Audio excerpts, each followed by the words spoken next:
Hi good morning students. आज आप 11th English literature का जो लेसन नंबर 2 पढ़ रहे हैं, ए पेयर ऑफ मुस्टास।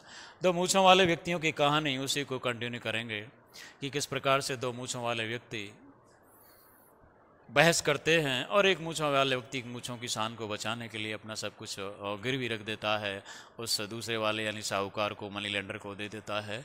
ये है इसमें मूँछों की कहानी जो इसमें आगे बढ़ेगी। आप अब यहाँ सेठ रामानंद का इंट्रोडक्शन तो आपको दे दिया। वो गांव में मनी लेंडर था, ग्रोसर था, परचून की दुकान खोल रखी थी उसने, और वो जो पैसे आदि लोन यानी इंटरेस्ट पर देने का भी काम किया करता था। तो अब यहाँ पर आजम खान की एंट्री होगी, जो कि दूसरा व्यक्ति है, दूसरा कैरेक्टर इस कहानी के अंदर, जिसकी टाइगर जैसी मुस्टास है, टाइगर जैसी मूछ हैं। तो अब यहाँ पर एक दिन क्या हुआ कि जो वो मनी लेंडर है, साहूकार है, रामानंद नाम का, उसका बिजनेस अच्छा चल रहा था, सस्ते में क्या नाम है, फसल खरीद रहा था, महंगी बेच रहा था, अच्छी अच्छी इनकम हुई। तो उसने सोचा है क्यों ना मैं अपनी मूँछों को बाघ जैसी बना लेता हूँ। उसकी बकरी जैसी मूँछ थी, अब उसने उसको ऊपर की ओर मरोड़ लिया है, ऐंठ लिया है, अब वो बाघ जैसी लग रही हैं। तो इस सीन को किसी ने नहीं देखा वहाँ जो जाने वाला था। यहाँ से कहानी आगे बढ़ती है। Nobody seem to mind very much, कोई भी ऐसा ध्यान देता हुआ प्रतीत नहीं हुआ। Because most of the mouse moustache peasant, क्योंकि अधिकांश जो चूहे जैसी मूछ रखने वाले किसान थे इन अवर विलेज, हमारे गांव में, are we holden to the local money lender, वो वहां साहूकार के आसपास देखे जाते हैं।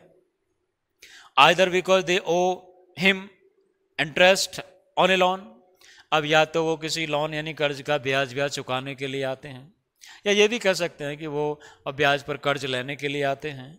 और इंस्टॉलमेंट कहते हैं किस्त को, on A mortgage of jewellery और लैंड, या फिर उन्होंने जो गिरवी रख रखा है अपना ज्वेलरी, आभूषण या फिर जमीन, उसकी जो किस्त आदि है उसको देने के लिए आते हैं। बाकी उस मनी लेंडर की मूँछों की तरफ कोई ध्यान नहीं देता है।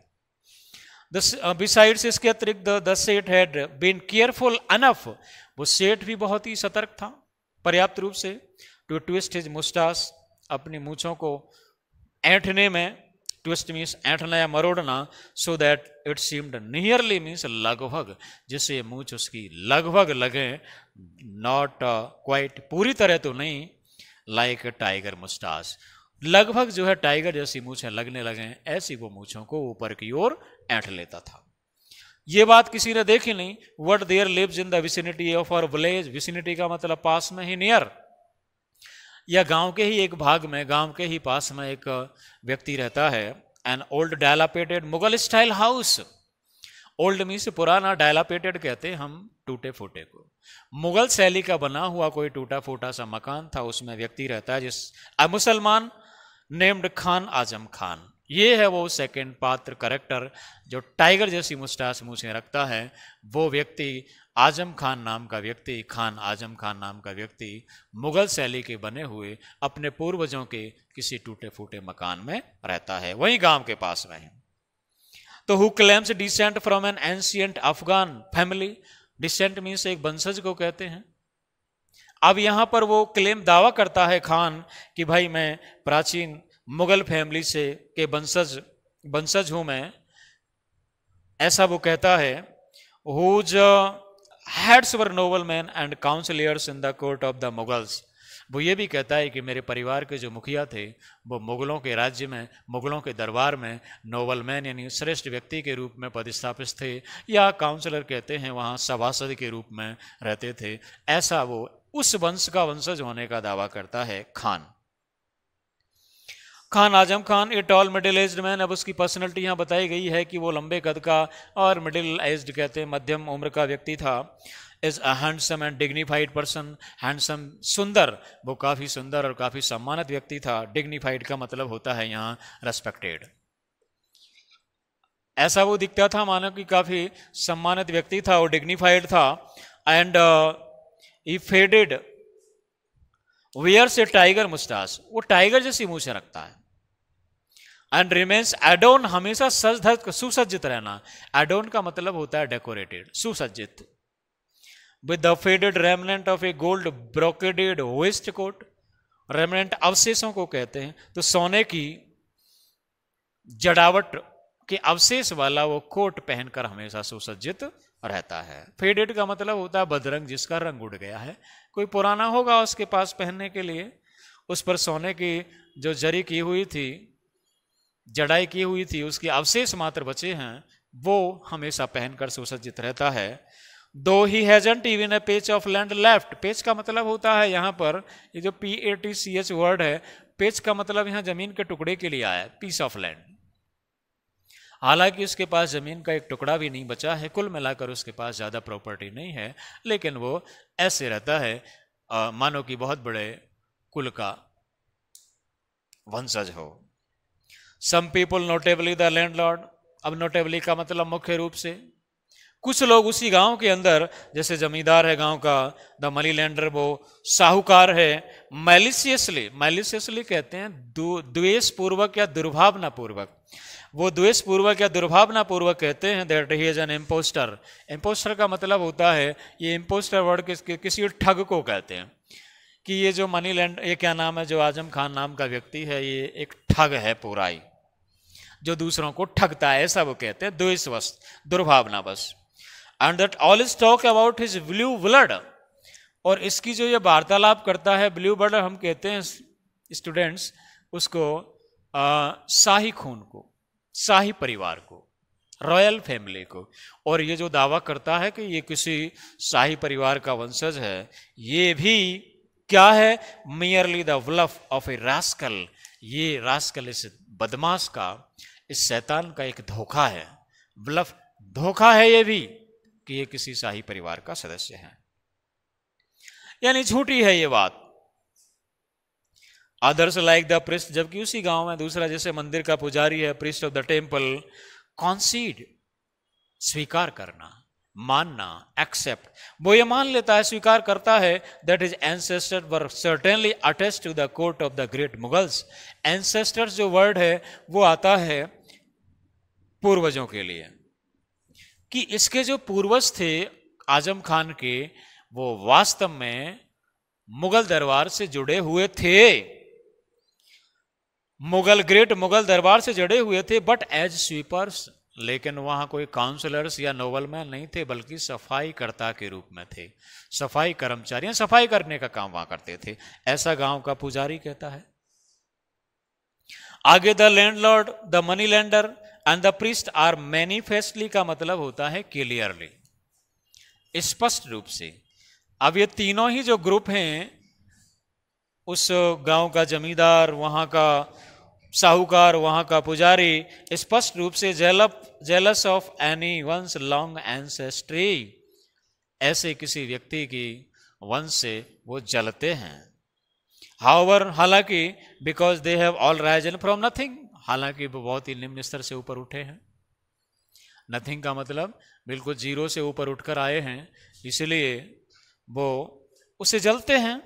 एंड इट इज ऑब्वियसली, स्पष्ट है, from the stately ruins, stately means shahi, ruins का मतलब खंडहर, जो प्राचीन काल के जो शाही जो भवन थे, मकान थे, उनके खंडहर बचे हुए हैं around Khan Azam Khan's. What grace was once his has, grace means उसकी शान शौकत के लिए आया है, एक जमाने में उसकी कितनी शान शौकत थी उसके पर मकानों की, परिवार की, एंड हिज फोर फादर्स, और उसके पूर्वजों की, ऐसा वो हमेशा सोचता रहता है। Only Khan Azam Khan pride is greatly in excess, अत्यधिक। हालांकि लेकिन खान आजम खान का जो घमंड है, गर्व है, वो बहुत ही ज्यादा है, आवश्यकता से अधिक है, ऑफ हिज प्रेजेंट पोजेशंस, वर्तमान की उसकी जो संपत्ति है, पोजेशन का मतलब होता है बहुमूल्य वस्तुएं उसके पास हैं, या जो उसकी संपत्ति है उससे कुछ ज्यादा ही वो घमंड दिखाता है, गर्व दिखाता है अपने आप में।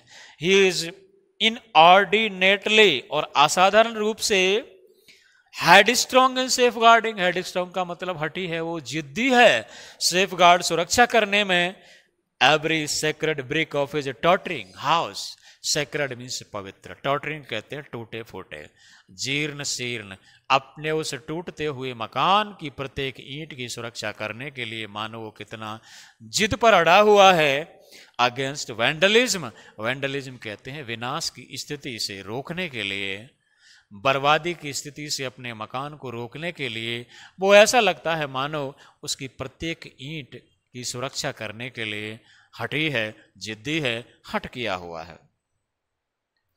खान आजम खान, अब कहने का मतलब वो अपने प्राचीन खंडहरों को छोड़ता नहीं है, उन्हीं में रहता है। वो अपनी झूठी शान दिखाता है। वो हालांकि है उसके पास कुछ प्रॉपर्टी नहीं, लेकिन कुछ ज्यादा ही आवश्यकता से घमंड दिखाता है वो।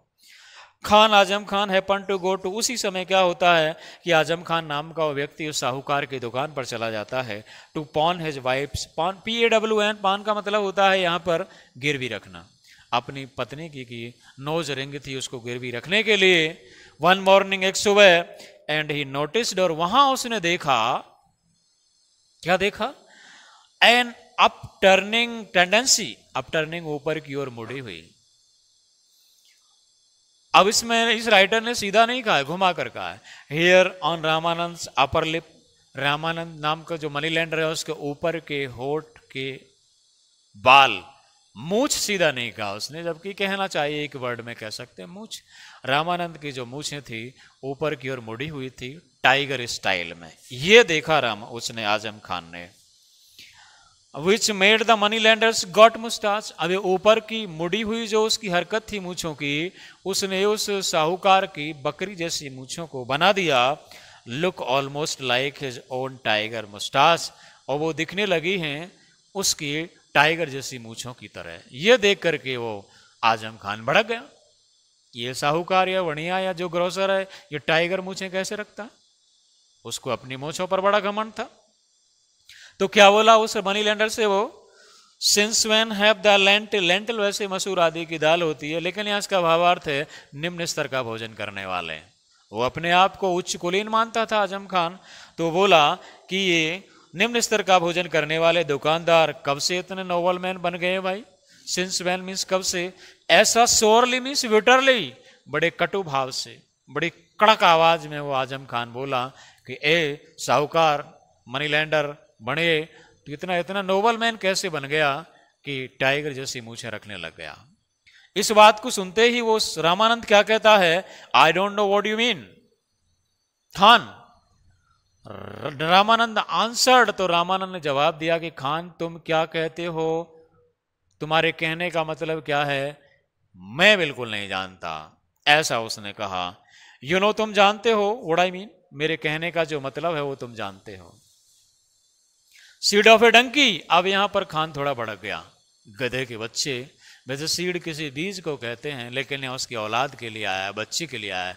वो रामानंद से क्या कहता है, गधे की औलाद, गधे के बच्चे, मैं जानता हूं मेरे तुम्हारे तू जानता है, तुम जानते हो मेरे कहने का मतलब क्या है। सेड द खान, बोला लुक एट द वे, देखो तुम, you have turn the tips of your moustache upward, जिस तरीके से तुमने अपनी मूछों की जो नोक है उसको ऊपर की ओर मोड़ रखा है बाघ स्टाइल में, उसको देखो। इस बात पर भड़का वो। It is almost look like my tiger moustache, और ये मेरी जैसी बाइगर जो टाइगर है उसकी जैसी टाइगर स्टाइल जैसी मूछों की नकल कर रही हैं तुम्हारी मूछें, वैसी लग रही हैं, उनको देखो। Turn the tips down to the style, अब उसने ऑर्डर दिया उसको, मनी लैंडर साहूकार को, बढ़िया को, अपनी मूछों की नोक को नीचे करो। टर्न डाउन मीन्स नीचे करना, उसी स्टाइल में करो, प्रॉपर टू द गॉड, जैसे बकरी जैसी तुम्हारी मूछों की स्टाइल होती है उसी स्टाइल में अपनी मूछों की नोक को नीचे करो। दैट यू आर, जैसा कि तुम हो। Fancy the airs of people nowadays, fancy कल्पना, तो आजकल के लोगों की वो कल्पना शक्ति को देखकर बड़े आश्चर्य में है। कल्पना करो कि आजकल के लोग किस प्रकार के हाव भाव, एयर्स का मतलब हर जगह यहाँ हाव भाव के लिए आया, हरकतों के लिए आया है, स्टाइल अंदाज के लिए आया कि आजकल के लोगों के अंदाज, उनकी कल्पना है, देखिए आप। तो यहाँ इस प्रकार से दोनों में इस मैटर को लेकर के बात बढ़ती है। इससे आगे मैं इस स्टोरी को, कहानी को आपको नेक्स्ट वीडियो में बताऊंगा कि आगे क्या होता है। तब तक के लिए थैंक यू, दैट्स ऑल।